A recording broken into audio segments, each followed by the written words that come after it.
Your first draft is done. Yay, congratulations. Your first draft is done. Now what do you do? How do you make it better? What's wrong? How do you know what's wrong? Let's find out. Hi, I'm Dan Janal, the author of more than a dozen books and the author of Write Your Book in a Flash. I'm a ghostwriter, book coach, and developmental editor, and I can help you write your book in a flash. And if I can't help you, I can refer you to someone who can. Check out our videos on this channel, subscribe, let's dig into it. Okay, let's look at the art of revising a first draft. You know, I want to hand it to you. Congratulations. You've done the first draft. You've written the first draft. This is the hardest thing to do. Do you know how many people don't get to this point? They give up. They run out of ideas. They're not organized for any number of reasons. They don't do what you have done. So congratulations, you have your first draft. Now here's the hard, bitter truth about your first draft. It sucks. I know, I haven't seen it, but I guarantee it, it sucks. Why? Well, Anne Lamott, in her famous book, Bird by Bird, which is like the best book you'll ever read about writing, said all first drafts suck. She used different words, though. I won't repeat them. And that's the problem. You know, it's just the whole process of the first draft is to get your ideas down. They don't have to be perfect. That's okay. Perfection is what stops a lot of people from getting their first draft done. You've done that. Very good. You have your first draft done. So that's the most important part. Now, I want to give you a break. It doesn't have to be perfect. So congratulations. You know, it doesn't have to be perfect. It doesn't have to look pretty. It doesn't even need to have all your facts and figures and stories. It just has to get done. So as you print it out, as it rolls off your printer, congratulations. Get a 3-ring binder, punch holes in it, put it in there, hold it up, show it to your friends, show it to your family. You've written the first draft of a book. That's great. Now, here's what you need to do to make it better so it doesn't suck. Put it aside for a few days. That's true. Don't work on it right away. Put it aside. You need to have it with a fresh view. You need to view it again with fresh eyes. If you're like me, you'll be surprised to see what you forgot to include. You'll be surprised that chapters that seem to flow when you first wrote them, they need to be reorganized. They may need to move chapter 3 to chapter 5 and chapter 5 to chapter 3 and insert a new chapter 4 to make it flow. Don't get discouraged. It's just part of the process. The great thing about this process now is that you're seeing the holes. You'll see where to fill them in. That's all part of the writing process. Don't get discouraged. If you thought you were going to write a perfect book the first time out, you'll probably be the first person in the entire history of the world to ever do so. And if you have friends and colleagues who said, well, I wrote a first draft without any problems whatsoever and sent it off to my printer and blah, blah, blah, blah, blah, they're probably lying, or they wrote a rotten book. And if you looked at their book, you'll probably see that it's rotten. And the horrible thing about Amazon and self-publishing today is that there are no barriers and anyone can publish a book, even if it sucks. So chances are it sucks. Okay, cool. So first drafts are about ideas. They're not about perfection. So let's make the book writing process as easy as possible.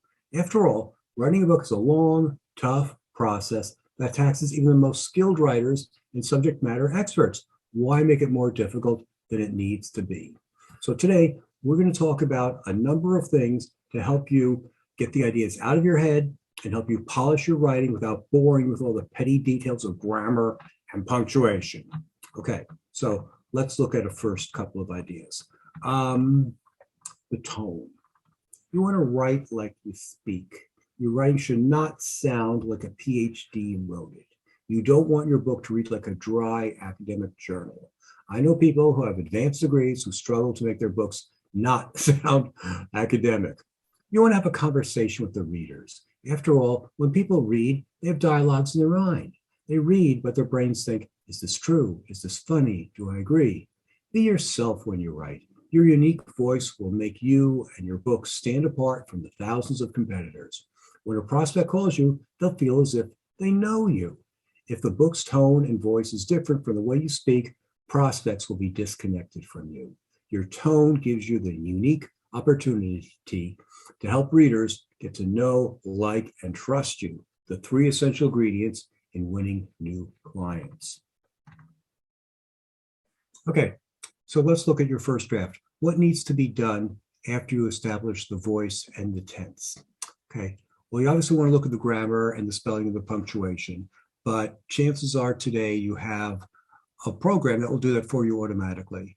So look at all the squiggly lines and correct them. Those are mistakes. You want to correct them. Those are the easy ones. Chances are Microsoft Word or Grammarly or whatever program you're using is right. So trust them unless you really think they're wrong. Chances are they are correct. If you think they're wrong, make a margin note and then look at it later. Next, look at what's missing. Read it from an objective point of view.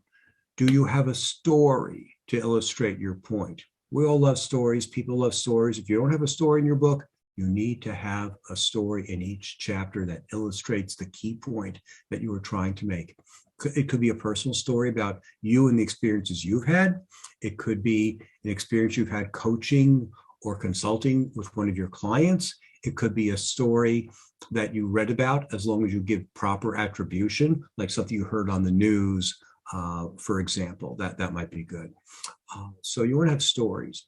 Should you have statistics? Statistics give a good impression for lots of people, especially people who are engineers or number-based. Some people are emotionally based and they love the stories. Some people are very statistic-based and they want to see numbers. They want to see you prove it.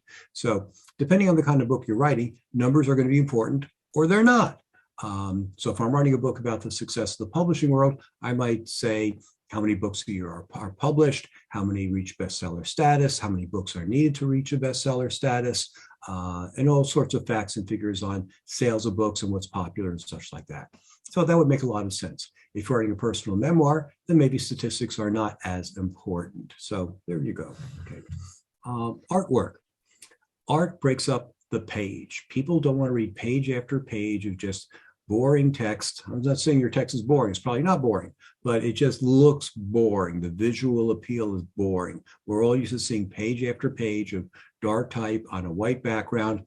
We're used to it. It's what's the norm. But frankly, it's not what today's readers want to see. They want to see lists. They want to see bullet lists. They want to see numbered lists. They want to see questions. They want to see fill in the blank worksheets if you're writing that kind of book, a training book, a leadership book, a guidebook, something like that. You also might break it up by having process visuals. What's a process visual? Like an org chart or a pie chart. Those are what are called process visuals. If you use Microsoft Word, there are actually free process visuals that you can use under the word art category. They're a lot of fun because it illustrates what you're trying to do. So it might be do this first, do that first, do this first, do that second, do this third. See, that's why you need to reread your book because you might make mistakes like that.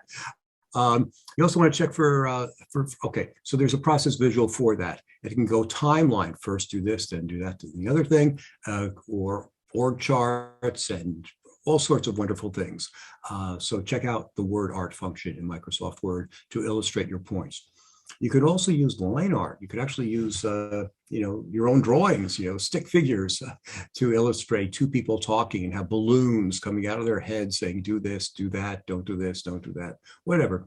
That's always fun because it breaks up the flow. It engages the reader. They start to have a dialogue in their own minds.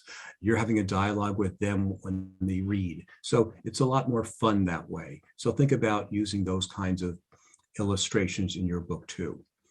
Photographs can also be used, but they might get to be more expensive and they may not show up as well in an ebook. So that's a little trickier. Think about that before you go and put those in. Talk to a publishing consultant to see if it makes sense, if it makes financial sense to do it, if the printer or if the ebook printing will do it and if it will show up well.